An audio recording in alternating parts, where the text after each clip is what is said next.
All right. Hello, everyone, and welcome to our trauma webinar series hosted by the Trauma Awareness Steering Committee of Clare County, also called TASC. This is our final webinar in the series, so thank you for joining us. Thanks for everyone who attended last week and everyone who's here today. Whether you've been with us since the beginning or this is your first time attending, we want you to know that we appreciate all of you. My name is Ariana, and I'm the crisis counselor at the Northern Michigan Alliance for Children and also a member of TASC. TASC is a group of multidisciplinary team members made up of agencies in Clare County, such as the Child Advocacy Center, DHHS, law enforcement, school representatives, Listening Ear, 1016, the RESD, RISE Advocacy, and more, that are committed to continuing to spread awareness to build a resilient, trauma-informed community. Our goal is that all community members have the tools and knowledge they need to ensure Clare County is a safe place to learn, live, and flourish. Some reminders for everybody today. Our webinar is being recorded and shared on Facebook for future viewing. The content of the webinar will be approximately 30 minutes with a 15-minute question and answer at the end. If you have any questions throughout, please drop them in the chat box. If you want to have your camera on or off, whichever is fine, whatever you're more comfortable with. If you follow us on our TASC Clare County Facebook page, you'll find the link to everyone's webinar, their slides, and any handouts that they might have. Today, our webinar is Simple Steps to Stack the Odds in Our Favor, Building Resilience with Sarah Schroff. Sarah has lived and worked in Central Michigan for 17 years. Originally from rural Pennsylvania, Sarah is passionate about making sure quality services are available to rural communities. Sarah is a licensed master's level social worker and spent 16 years working for Listening Ear Crisis Center as a therapist. This past spring, she embraced change and took a position at Clare Public Schools as a school-based mental health provider. There, she supports students, teachers, and families of the Clare and surrounding communities. Sarah, I will now turn it over to you. All right, thank you so much. I'm so glad to see so many people on the call today. Our topic today is stacking the odds, and we're going to talk about some simple steps to stack the odds in our favor in building resilience. So it's interesting, I wrote that or helped write that introduction so long ago. There's a little section in there that talks about when I embraced change and took a new position. And I think that I just wanted to kind of point out, because I know I'm the kind of person who doesn't really like change. And it just made me chuckle a little bit to hear you read that, because I was thinking about how much I had to lean into resilience during that time. And especially because 3 weeks after I took my new job, COVID showed up and the world shut down. So anyway, we're going to start today just with a little activity to do. I know sometimes getting on calls like this, I tend to have my video off and myself muted because I'm trying to shove food in my mouth or organize something or cut things out while I'm listening. So, but I just want to take a minute and kind of help us each just slow down and get ready to kind of think and try on some new ideas together today. And in a little bit, I am going to ask for some input. I know on some of these calls, we haven't had a lot of discussion during the sharing time, but today might be a little bit different, and that I'll ask you to either throw something in the chat box at some point, or if you're comfortable, unmute and contribute to the conversation. So just giving you a little heads up about that in a minute. So let's just take a minute and kind of pause. I want to do an activity that I do a lot with the kids that I work with. And as I go throughout my day, I had to do this 5 minutes ago when there was a little bit of a crisis right before I had to log on. And it just kind of helps me get centered. So I'm going to invite you to do that with me. So I would like you, just wherever you are, if you're in your car or at your computer or walking around your kitchen, wherever you are, just take a minute and kind of put your hand on your belly. And then just take a couple deep breaths in and out. And what you're going to try to do as you breathe in is make sure it's going all the way down to your belly so that your belly kind of moves out of it as you breathe in. And then push the air out nice and long. One of the things that this does, we've talked about this in previous things, but it kind of helps our blood pressure drop, our body kind of slow down, and ourselves get centered. Now, as you take a few more breaths, I'd like you to just have something in mind as you breathe in. I want you to think about inviting in some new ideas about resilience. And as you push the air out, I want you to think about what you might want to let go. Something that you don't need to carry with you this 30 minutes of your day. Okay? All right, thanks for doing that with me. I wanted to spend a minute just talking about the other things we've covered. Some of you haven't been on all these calls, and that's totally fine. They are available, as Ariana mentioned, for you to view later if you wish to go back and look at some of them. But we've talked about a lot of different issues that affect children and families, from trauma. We've talked about identifying mistreatment, which is always a hard conversation. We've talked about substance use trends and explored ways to take care of ourselves and do everything we possibly can do to prevent harm from ourselves and others around us, particularly children, right? And so we've talked a lot about keeping each other safe and keeping ourselves safe. But as you can see on the screen on my slide, sometimes crap happens and we cannot control all of those things. And so that is what our topic is about today, ways we can stack the odds in our favor so that when crap happens, we can get through it, okay? So the word resilience is something we've been throwing around, and it may be a word that you've heard often, but I wanted to start just with a definition to make sure we're all on the same page of understanding what resilience is. Resilience is the capacity to recover quickly from difficulties or toughness. And it also is the ability of a substance or an object to spring back into shape or have elasticity. You can see in the picture, there's a tree, and you can tell, I'm sure in the picture, that it's growing over a rock.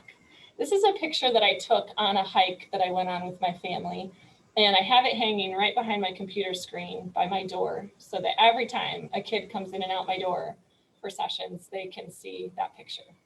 And one of the reasons I like to have pictures like this hanging around is because this tree reminds me of resilience. It reminds me that even though sometimes our seed gets planted on top of a big rock or blows in the wind and lands where we don't want it to, that we can still grow and be strong and healthy. I took that picture on a hike, which happens to be an activity that I do. Hiking is an activity I do to kind of just clear my mind and take breaks from some of the stresses of life. And so it's something I do to promote my own resilience. And so I love also bringing back reminders of that into kind of my everyday, back and forth to work kind of day too. So I want you to keep that image in mind as we move through our topic today. So the foundations of resiliency framework. This is the only part of the day that is going to be kind of research oriented. I wanted to share with you guys some research related to resilience, partially because I want you to know how much it matters.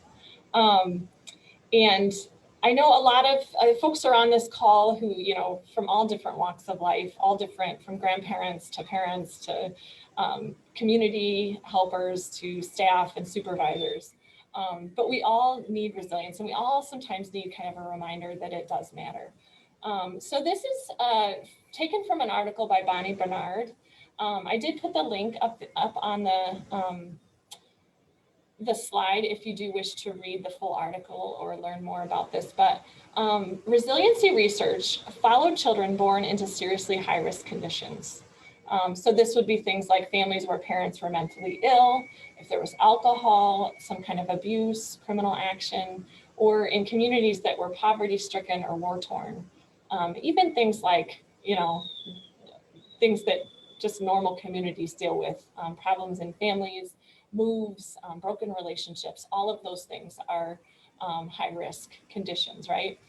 We could even think of, COVID and all of the broken connections that occurred this past year as high-risk conditions, right? But the astounding finding, if you look at that next line down, from these long-term studies was that at least 50 and maybe even up to 70% of youth growing up in high-risk conditions did develop social competence. It's that ability to navigate relationships, to have meaningful connection, to exist in a community in a fairly adjusted way. And the last line there, despite exposure to severe stress, those that 50 to 70% did overcome the odds and lead successful lives. And I think that's really important to remember because it's easy to focus a lot on what's broken or wrong or mistakes that were made and kind of forget the fact that in 50 to 70% and those are significantly high risk conditions too. Those aren't kind of just your everyday challenge, but resiliency really does have an impact and matter. I started learning about resiliency pretty early in my career when I started kind of realizing that my job was to listen to the worst things that could happen, 5 days a week and kind of engage in families during times of crisis. I started to try to, I kind of had a skewed perspective, I guess, of life, thinking that most people were kind of in those places. And so it was really nourishing for me to do some reading on resiliency and kind of remember the good in that. So we're going to talk now about some building blocks to resiliency. Let me switch the slide. So these are the resiliency building blocks that can help to build a foundation of resilience and stack the odds in our favor. So when we talk about stacking the odds, we're talking about leaning into resilience and encouraging it in ourselves and in those around us. That is how we can stack the odds so that even though our kids sometimes have to go through things that they never should have to go through, that they can come out on the other side okay, as okay people, right? That we ourselves can do that. And so that's how we're going to talk about stacking the odds. So the 4 building blocks that I chose to kind of focus on today are kind of, if you look across resiliency research, there are some different terms used. But these 4 main categories I felt like summarized a lot of resiliency research pretty well. The first is love and belonging. The second is mastery. The third is power. And the fourth is meaning. Now, even though those are pretty kind of basic words, I know that sometimes it can be hard to understand what they look like. And so we're going to spend a lot of our time in our conversation discussing what each of those is. So the first we're going to talk about is love and belonging. Love and belonging is an innate desire for interpersonal connections. That kind of rootedness, that sense of I belong here, I am a part of this. And so what I'd like you all to do is to start thinking about how you in your own life or in the lives of the children or others in your life, how you can encourage love and belonging. So I'm going to give some examples of some things in my life that would be kind of contribute to that building block of love and belonging. And then I'd love for you guys to really challenge yourselves to try to think of what some of those might be in your own lives too. And so in just a minute, I'm going to ask you to either unmute or to just throw into the chat a way that you can encourage love and belonging.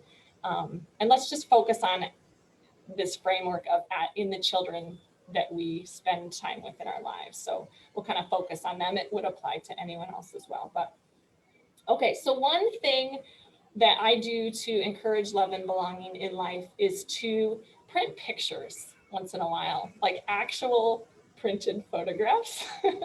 I know it sounds silly, but I actually give them out as Christmas presents to the kids in our life that kind of share life with my kids. And I actually give them printed photos at least once a year that have them in it doing some kind of activity so that they can feel like they're a part of something together with us. I also just enjoy kind of nostalgic moments too. But another thing is kind of belonging to groups. So, signing kids up for things like a youth group or a 4-H club or even a hangout with friends, just helping them find themselves connecting with others in the community. I have some more ideas written down, but let me pause a minute and see if anyone would be ready to shout out something that they could do to encourage resilience by giving children that sense of love and belonging.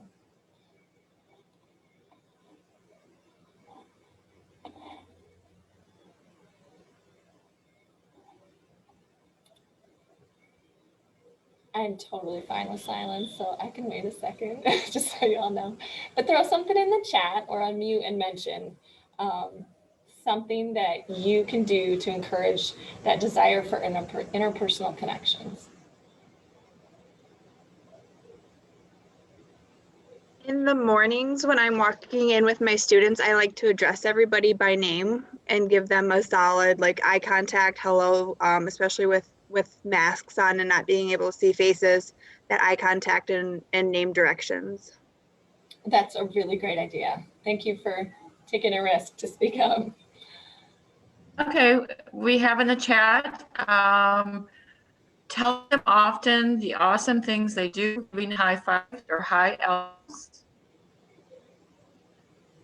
We have another, greet them with a smile, as well as listen without asking questions right away. Taking one-on-one time during doing an activity they enjoy.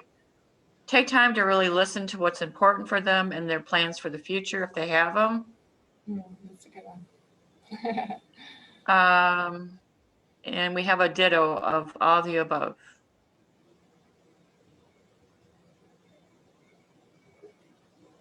Wonderful. Okay, those are all great ideas. I think so you're probably getting the idea, right? That when we can build that sense of love and belonging for kids, that helps them to be more resilient, that when they deal with something difficult. We had some family friends who went through a divorce that was pretty hard on the family and community, just with some of the kind of bigger things going around. And we got a chance to watch, they were my kids' age, and so we watched them a little bit extra during that time period just because of the logistics of getting used to two households. And one thing we did is we let them keep toothbrushes at our house that had their name on them in a little bag. And so they didn't need them often, but when they did need them, they felt like, okay, these guys, you know, and now things have settled down and their parents are kind of adjusted and things are less dramatic for them now. But that little having something when they needed it, I think was a big step for them. They still come back every once in a while, you know, and talk about being grateful that we were able to be there for them during that transition time. Even little things like letting kids have a special job when they come visit or spend time with you. We have a friend that we watch once in a while who has a job to water or to feed our fish and water our plants when she comes over. I really don't give kids chores when they come to my house usually, but she loves to do that. And so she, you know, was the kind of kid who just was really nervous. She didn't have a lot of babysitters. And so we let her do that because she was interested in that. It gave her a sense of belonging when she would come by our house. That made her feel like, you know, I belong here, I belong in this community. And that was kind of a loud message for her. Okay, let's talk next about, flip my screen here. Mastery is our next one. So we're going to talk a little bit now about mastery. That is the innate desire to feel competent and successful. And so I want you to try to think for a little while about a way you could lend that sense of mastery to a child in your life that can give them that ability to bounce back when they go through difficult things. So mastery can be something like letting them help you fix something, letting them, which by the way, you can learn how to fix most things on YouTube, I found out recently, which I think is super cool. Letting them teach you something that they know or learn so they can feel like the expert in that situation, even if you have to kind of joke around and, you know, just, you know, like, oh, I forget how to do this. Can you help me? You know, but I've learned just working in a school, I seriously do not know how to do math anymore. Like I see like second graders doing math and I'm like, yeah, I don't know how to do that. But really like finding those ways that they know something they could teach me and kind of build or lend them that sense of competence and feeling successful. Cooking is a really big one. My daughter, we found out pretty young that she really loved to cook omelets. And it was funny because I burn food all the time. I don't know, it's just like one thing I do need to work on. But I tend to like get too busy and walk away from it. But she'll just stand there right at the stove and make these omelets. And so it became this, like, whenever we would see family or hang out with people and have breakfast in the setting, she would be the omelet maker. And it really was amazing how much it kind of puffed her up and made her feel like, I'm kind of needed around here. I'm good at something. So what are some other things that you noticed you could do in life around children to help them have that sense of mastery?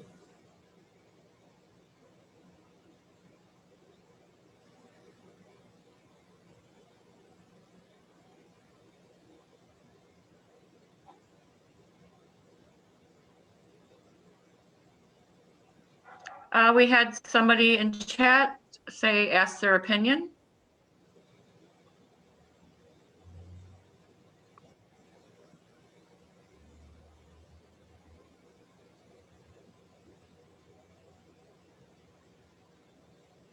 That's a really great idea, because I think their opinion may feel a lot like it gets trumped sometimes. As a child, like your opinion often gets trumped by adults, but they can feel competent and successful sometimes by just having someone listen to that. I see someone asked a question in there. Let them pick their clothes, maybe. I think that's a great idea. I think that can be a sense of competence. We are going to talk about power next, which that might also fit in there, but some of these will fit in different categories too, which is fine. But that confident and successful, maybe to put together an outfit to be allowed to kind of have that ownership of their life and even their body, I think it's a great choice. We also have in the chat this week, a student I was working with offered to teach me how to draw a stick person because I wasn't great at them. He offered positive criticism, but also told me that I did a great job and put effort into it. Yeah, that's really great. Are you better now, Emily? We should have you draw one for us. And we also have, don't be quick to do for them, find ways to let them do something for you. Yeah, absolutely. Sometimes when life is harder than it should be, we want to fix and we want to do for kids, but being near them when they do and find that competence and successful way to be successful, that's really strong. Thank you, Dawn, for sharing that. Yeah. I was also thinking mastery could come in the sense of letting kids overhear you bragging about something they're doing.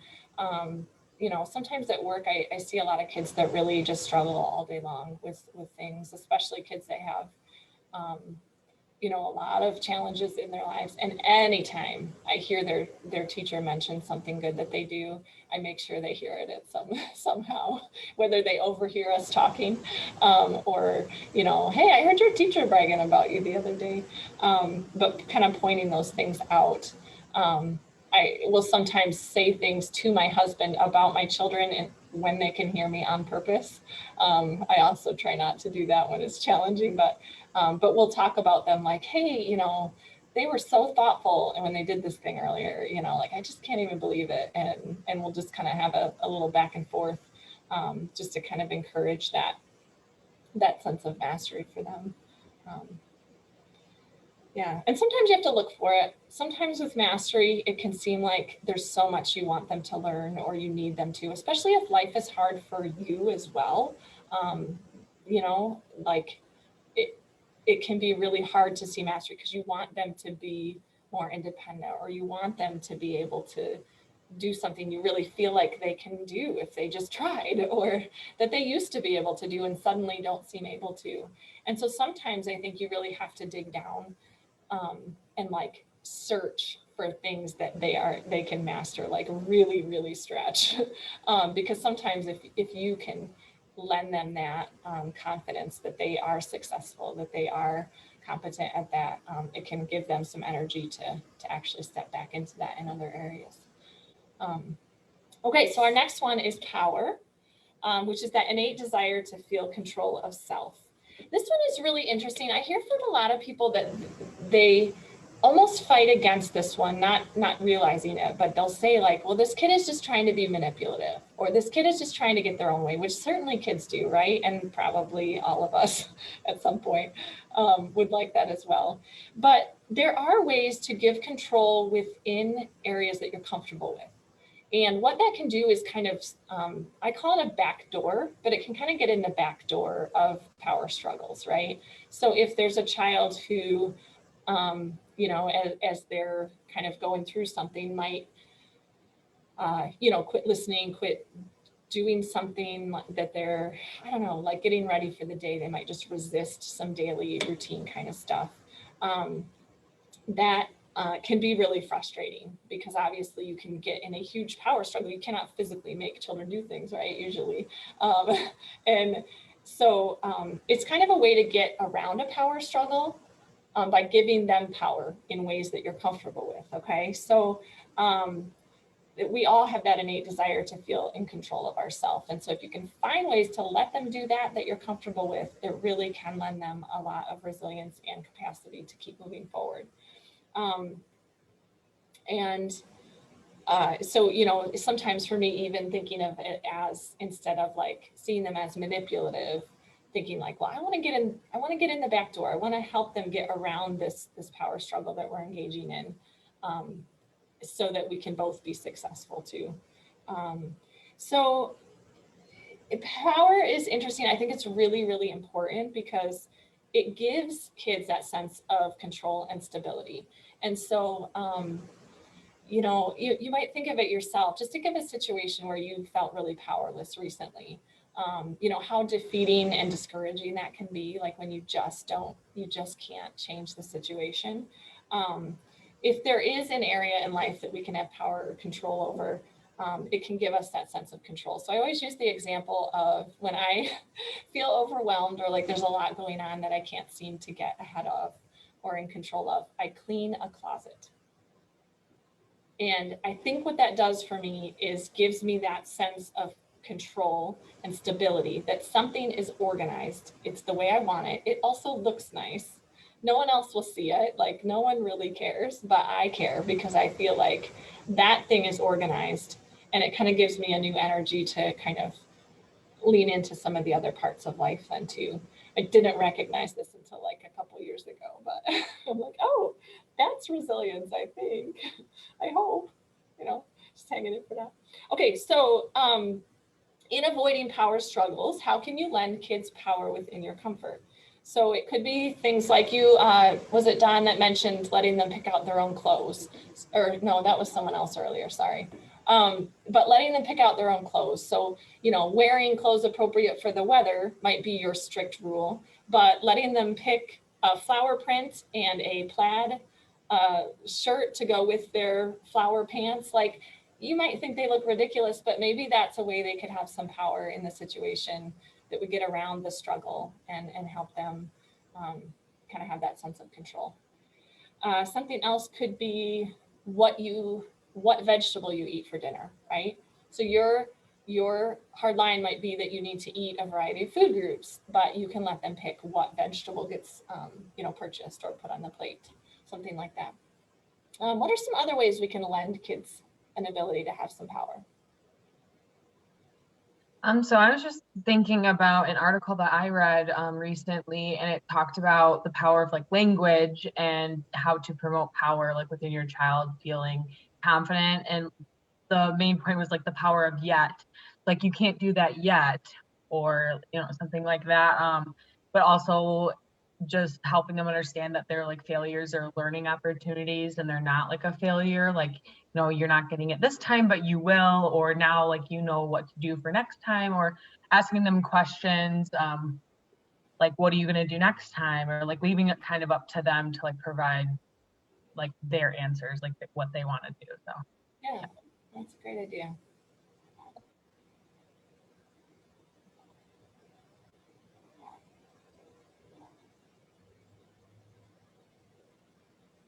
Oh, I see one in the chat. I let my kids help plan the menu for the week and items they want on the grocery list.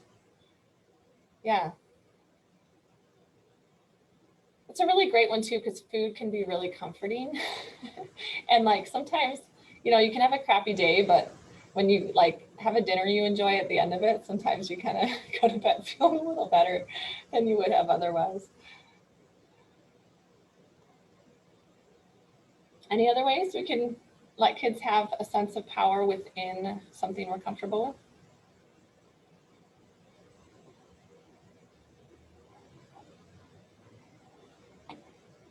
Sometimes we talk about at school a lot is letting kids, it's kind of a new openness, I think, in schools, but to have flexible seating for children. And so like they might move their body all around the place to the point that you get dizzy just watching them, but they're actually completing their math homework. And so often I'll talk with teachers about like, well, if that's what helps them to do it, like, can you put them in a spot in the room where they can do that without distracting others? Or, you know, if that's something, if they have power over that kind of thing, or ability to rock on a ball or something, if that allows them to complete their math work, you know, maybe choose your battles could be something you think about in relation to power for children.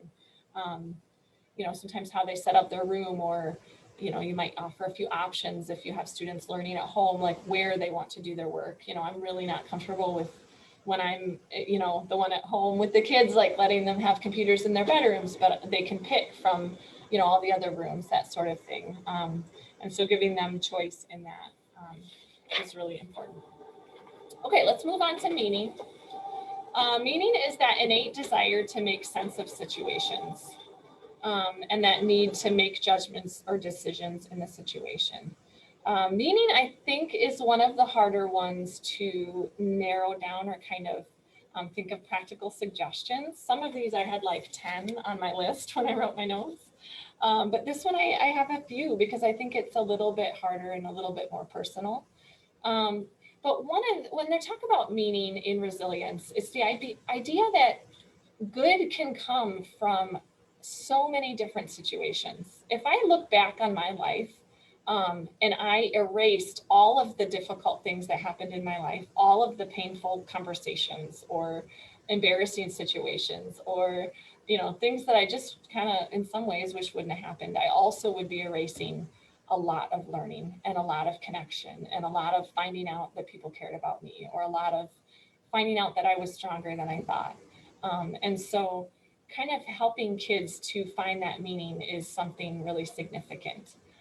As a counselor, as a therapist, that's something that, you know, is one of the most powerful things I've ever seen happen in therapy, where, you know, kids can talk about difficult things that they've gone through and then be like, oh, you know, this part was really neat, you know, or I connected with this person, or I found out this about myself.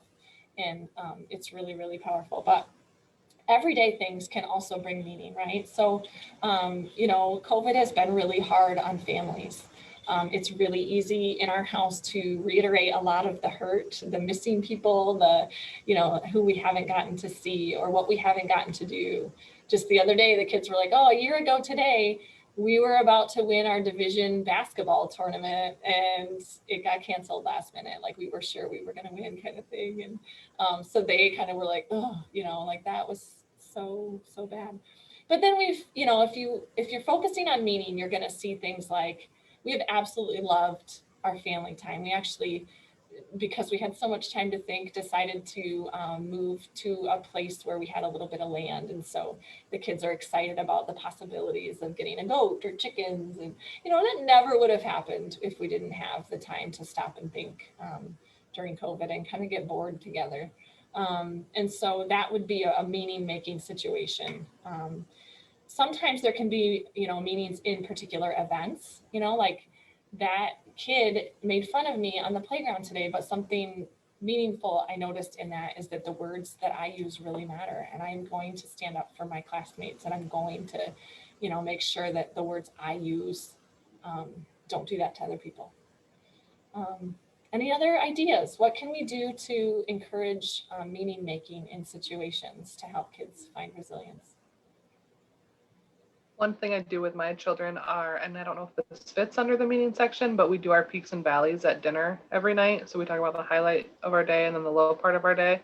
And then that just gives us an opportunity to break that situation down and what that meant to us and how that affected our day. Yeah, absolutely. Because some of those, how that meant to them, you know, it might not all be positive, but it also, I love that because it's a chance to connect over that meaning making and stop it and think back on it, which is really important.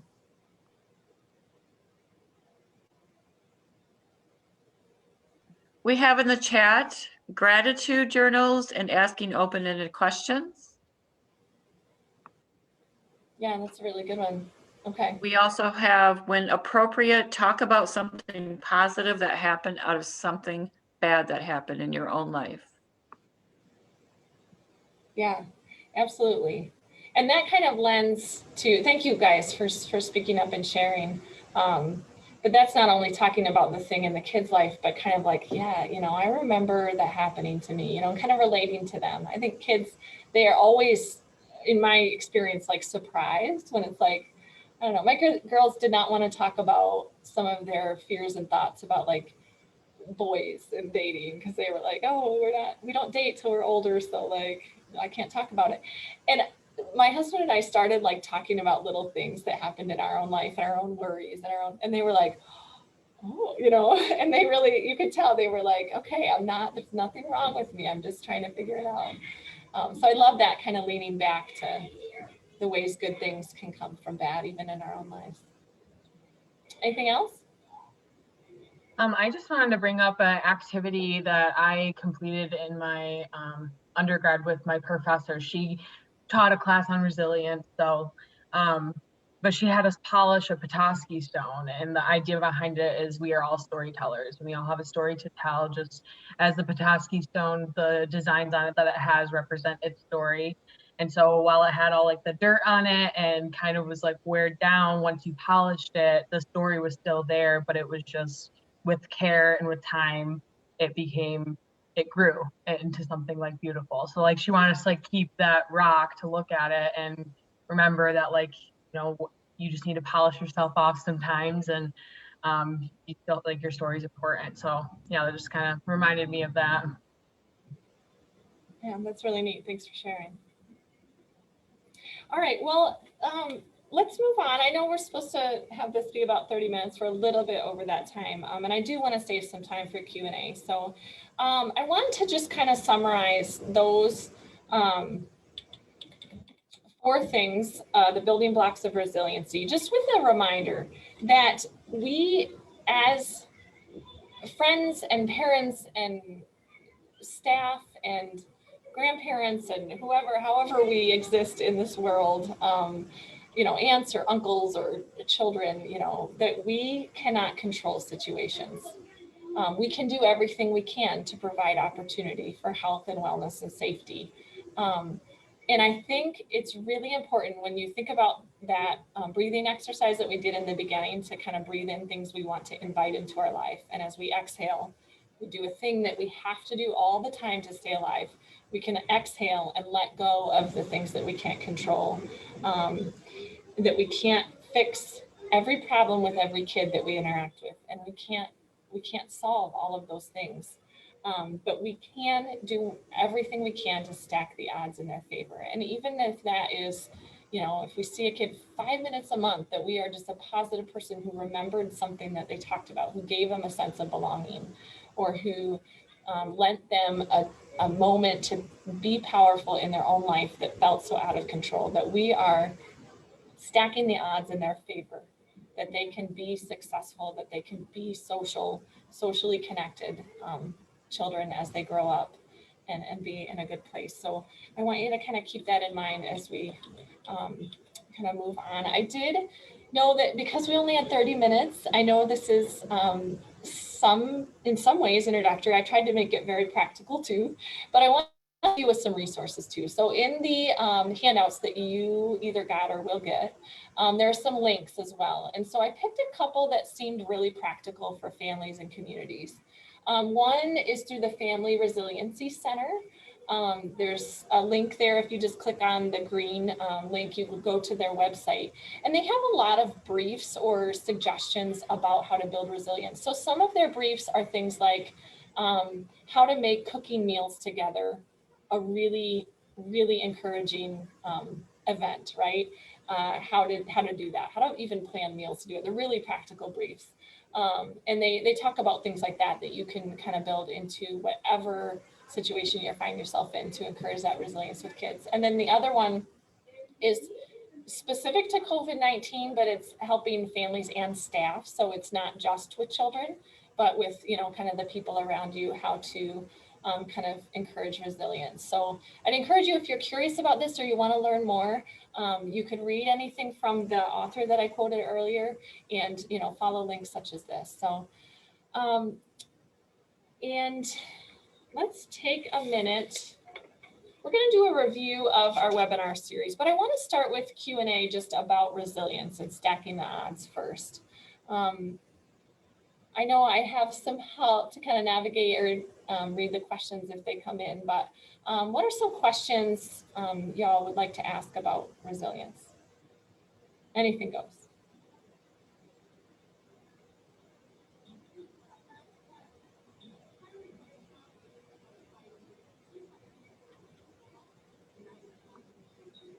Okay, so we have in the chat, the TASC story reminded me of something I look forward to, which is the lotus flower.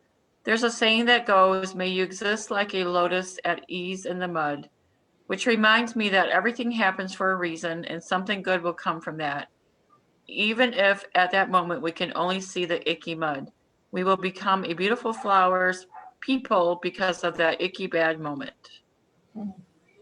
It's interesting. I don't know much about lotus flowers, but I do like that. It sounds like mud is necessary for the pretty flower. So that's really neat. Thanks for sharing.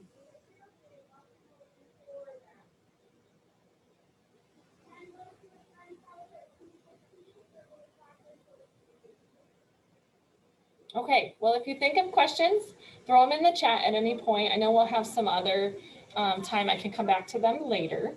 So I wanted to do just a little bit of a review of, this is the last week of our trauma webinar series. It's the first time we've done this. I know we've had a really great turnout and hopefully we get to do it again at some point, but I wanted to just spend a minute kind of looking back too, as we look forward to ways to live out some of these things into our lives. So you'll see it on the screen there. These are the topics that we've covered. Now, I know some of you haven't been on for all of these weeks and some of you have.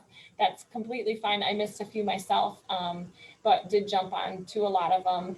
We've talked about Trauma 101, just understanding what it is. We've talked about reporting child abuse specifically because we're, a lot of us are in Michigan. We've kind of focused on that. We talked about how to protect and empower our kids and give messages for prevention and helping kids understand safe boundaries. We talked about emotional regulation and relaxation for youth and adults, just things to key down. We talked about self-care and why it's important. We've covered conscious discipline, which was probably my favorite one, only because I really needed some of those reminders and love some of those principles. I like them all too, but we talked about marijuana and vaping youth trends and sensory crafts. So I just thought I would give us a minute for those of you who did jump on at least to one of the others of those, just shout out or share in the chat, or just if you can't because you're driving or something or chewing food, think for a minute about some of your high points from one of those weeks, and just something you really want to take away and carry forward with you as you move forward. So if you could kind of put in the chat or mention or think about what's one takeaway, one thing that's really going to stick with you.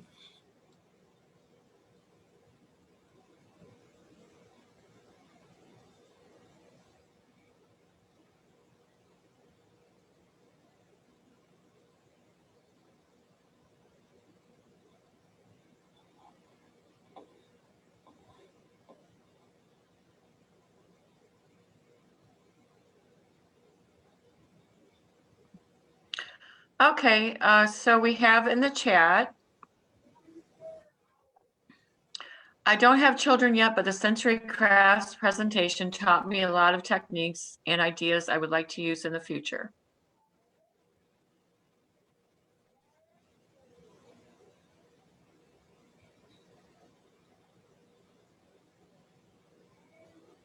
I really like that one as well. I think it had a lot of really fun ideas, which kind of feel nice and good. All right, well, I'm not gonna spend too much time on this. Thank you for taking a minute to think about that. If you didn't jump on any of those webinars previously, I would love to encourage you to go to the links that are set up through the TASC Facebook page that they mentioned or in your email and go back. You can view any of these at any time because they recorded them. So we had a comment come in that all of us may have unexpected opportunities to help children process trauma and help build resiliency. Absolutely. As someone who's trained in trauma therapy, I can't tell you enough times how much children can be affected just by any person in their life being a good person and listening and helping them through that. I'm going to start crying because it matters so much. But it really does. There's a lot of kids that have come in my office. Before I worked at the school, I was specifically a trauma therapist. And you can really tell if a child had even one person in their life that really cared and listened and was supportive of them. And I know it doesn't make all the problems go away quickly, and it doesn't change some of what they have to be strong through. It doesn't make that all go away, but it does matter. It really does.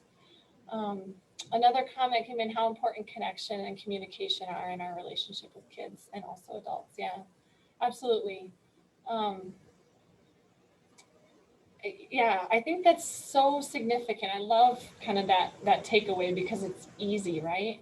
It's not always. I mean, there's moments where it's like, I can't listen to you or whatever, there's life is busy, but sometimes I think we feel like we have to have answers or be able to fix problems to engage. But I was just talking with a parent a couple hours ago about just finding 10 minutes a day to just listen to their child and let them talk about anything.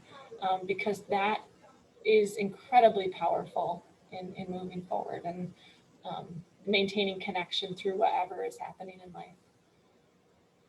It's really important. Someone said, I love the spaghetti arms and other activities for emotional regulation. Yeah, that was really fun. I only heard part of that presentation, but sounds really fun. All right, well, thank you all for joining. I know we have a little bit of a closing thing that they'll kind of take over and do with you, a survey. If any of you have questions or want to connect or need resources, I put my phone number and my email right in the handouts from this time. I do not mind you reaching out, or if you had questions and you just weren't comfortable to speak up and ask them presentation, you're welcome to email or call me with them as well. I'd be glad to chat. So thank you for joining us, and thank you for thinking and contributing to our conversation and just tossing these ideas around in your mind. I hope there was something you can take with you as you move forward. Thank you, Sarah, so much for all of that information and for rounding out our last webinar in the series. If you guys still have questions or you were typing or anything like that, please feel free to continue to do that, but we will be popping a survey up on your screen. This is our first time doing the series, so we would really appreciate any feedback that you could give. After this survey, we actually have an overall survey as well, kind of if you went to the other webinars, how did those go for you? And also, what would you like to see in future presentations? Sarah kind of touched on it, but we would love to host something like this again. And we're very interested to see what you guys would be interested in us talking about. So those two screens will be popping up on your screen. Those two surveys will be popping up on your screen. And like Sarah said, thank you guys for joining us. You can find this recordings of our other webinars, updates, upcoming events, and reminders on our TASC Clare County Facebook page. It looks like Jason has shared our final survey in the chat. If you guys could please take some time and fill both of these out, that would be really great. And that is all we have. Like I said, if you still have any questions or anything like that, please let us know.